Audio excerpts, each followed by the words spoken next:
pas bercanda itu, tiba-tiba tangan dia mendarat ke tempat yang gak seharusnya. Tujuannya buat apa coba? Ya ampun, ini uang dikasih sama Pak Sosok.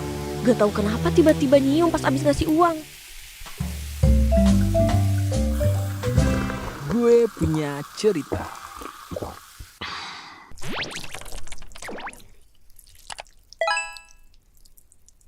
Video ini akan mengandung konten tentang pengalaman kekerasan seksual dan isu kesehatan mental yang dapat memicu trauma atau respon emosional tertentu. Tidak disarankan untuk anak-anak atau individu di bawah umur.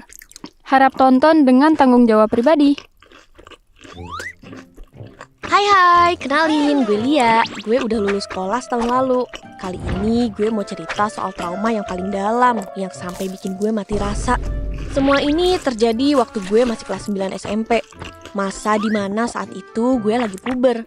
Masa itu gue udah pacaran, cinta monyet gitu deh. Nah, waktu itu gue sedih banget karena baru putus sama pacar pertama gue setelah pacaran 8 bulan lamanya. Keseharian gue life after breakup tuh bener-bener cuma ngurung diri di kamar dan nangis mulu. Mata gue udah bengep banget kayak disengat Raja Tawon. Ortu gue yang kasihan lihat anak perawannya kayak orgil rawat jalan ini akhirnya malamnya ngajak gue keluar buat beli rawon kesukaan gue. Ya gue paling gak bisa deh kalau disogok makanan kayak gini. Gue pun ikutlah tuh keluar. Daripada tiba-tiba di kamar bau tempat pembuangan umum kan bahaya. Pas keluarin mobil, ada tetangga nyapa bokap gue. Dengan basa-basinya, bokap gue ngajak tetangga yang namanya Pak Soso itu. Gue pikir dia bakalan nolak karena kan bokap cuma basa-basi aja. Taunya dia mau ikut dong. Ya udah tuh kita OTW. Nyokap bokap duduk di kursi depan dan gue duduk di kursi tengah sama Pak Soso. Sepanjang jalan gue tuh masih berasa sedih karena mikirin abis putus kan. Mungkin Pak Soso tuh ngeliat gue kayak sedih. Alhasil dia basa-basi ke gue dan bercandain gue gitu. Tapi pas bercanda itu tiba-tiba tangan dia mendarat ke tempat yang gak seharusnya. Yap, dia nyentuh kemaluan gue. Di situ gue shock banget. Tapi gue mikir, oh mungkin dia gak sengaja kali ya. Ya udah tuh gue gak ambil pusing. Beberapa hari kemudian dia datang ke rumah pas waktu ortu gue keluar. Jadi gue sendirian kan tuh. Dia datang senyum-senyum dan ngasih gue 100.000 cuy. Belum gue sempat ngomong apa-apa, dia nyium gue. Rasanya saat itu mau gue jadiin bola padel aja tuh orang. Bisa-bisanya dia manfaatin kesempatan dalam kesempitan. Gue bener-bener bingung harus gimana pada saat itu. Gue bukannya gak berani ngelawan, tapi pas dia begitu tuh, badan gue membekus badan-badan. Gak lama ortu gue pulang, dan gue kasih uang itu ke mama dan bilang, "Mah, ini uang dikasih sama Pak Sosok. Gak tahu kenapa tiba-tiba nyium pas abis ngasih uang." Ekspresi mama gue saat itu kayak diem lama, terus bilang, "Oh iya dek, nanti mama kasih lagi aja ke Pak Sosok." Dan seolah gak terjadi apa-apa. Jujur, lama-lama gue risih dan gue jadi gak berani cerita ke ortu. Karena ortu gue tuh deket banget sama keluarga Pak Sosok. Gue gak mau jadi adu domba keharmonisan bertetangga ini. Terlebih ortu gue responnya biasa aja. Alhasil gue pun gak bisa mendem ini sendirian dan gue ceritain ke bude gue. Pas gue ceritain ke bude, dia kaget banget dan dia marah. Beberapa minggu kemudian, kejadian yang lebih aneh terjadi lagi. Bener-bener gak sampai di situ keanehan engkong tua bangka ini, guys. Dah deh tuh, pas keesokan harinya kan gue pulang sekolah tuh sama temen gue si Abel. Dan dia mampir dulu ke rumah gue. Yang namanya cewek pasti gibahin gebetan gitu kan. Ternyata pas gue pulang ada Pak Soso di rumah lagi ngobrol sama ayah gue.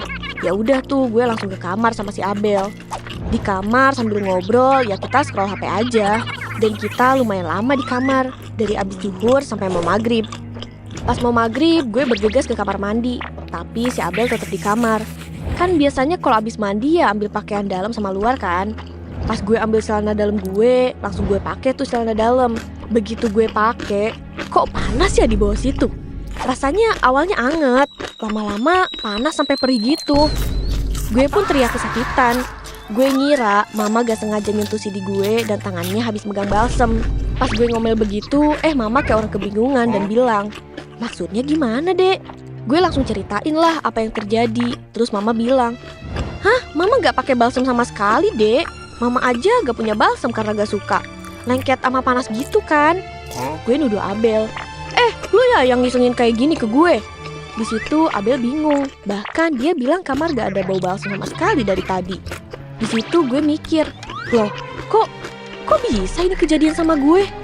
Akhirnya gue cek semua CD yang ada di lemari gue. Ternyata semua celana dalam gue bagian bawahnya, di bagian kemaluannya itu, dibalurin balsam semua cuy. Saat itu gue sadar, berarti ada seseorang yang sengaja masuk ke kamar gue dan iseng ngelakuin ini semua. Tujuannya buat apa coba? Ya ampun. Dan gimana bisa? Gue sama Abel kan di kamar terus. Kalau Abel gak mungkin, karena kalau dia ngelakuin itu sama sekali perilaku yang gak lucu anjir. Dan kalaupun orang luar, kapan orang itu masuk coba? Di tengah kebingungan itu, gue pun langsung minta mama beliin CD baru. Dan yang gue punya itu dicuci ulang semua. Di situ gue udah tahu siapa pelakunya. Ini pasti kerjaannya si Pak Soso. Bukannya asal nuduh, cuma praduga aja. Karena ya siapa lagi gitu loh kelakuannya yang aneh kayak orgil gitu. Soalnya nih ya, gue lihat-lihat orangnya agak-agak. Tapi di lain sisi, dia kan gak masuk kamar gue. Kalaupun dia, kapan dia masuk ke kamar gue nya?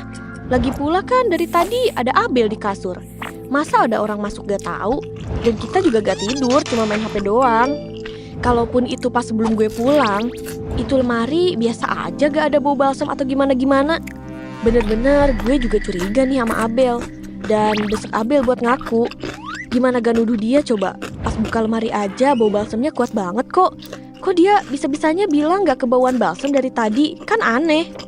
Pas kejadian itu, karena nyokap gue nganggap hal itu lagi-lagi biasa aja dan nganggap itu orang iseng doang, akhirnya gue cerita ke Bude. Di situ Bude gue marah besar. Kalau serigala udah keluar taringnya kali. Dan Bude mau ngasih tahu ke bokap gue. Tapi Bude bilang ke Pak De gue dulu. Akhirnya dikumpulin lah keluarga, terus diceritain. Setelah debat panjang, gue diputuskan buat pindah ke kamar kakak gue. Kamar gue pun disteril. Mau lihat orang iseng itu masuknya dari mana dan siapa pelakunya. Terus kamar gue juga dipasangin CCTV. Dan gongnya pas gue lagi beresin barang gue ke kamar kakak, kan kamar bekas gue tuh kosong. Terus bokap gue nemu segumpal tanah dan banyak helaian rambut pendek di kamar gue. Pas cek CCTV, gak ada apapun dan siapapun yang masuk. Bener-bener di luar nalar. Akhirnya karena gue pernah cerita keanehan ke Pak Soso, bokap pun langsung manggil dia dan bicarain baik-baik. Dan bener aja dia minta maaf dan mengakui kesalahannya. Dari kejadian itu gue bener-bener takut buat ketemu dia.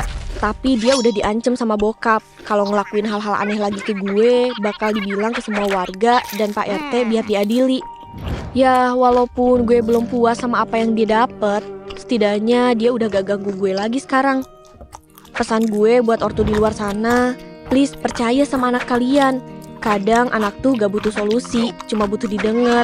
Biar gak ngerasa sendirian dalam kondisi nyeremin kayak gitu yang bisa berakibat fatal.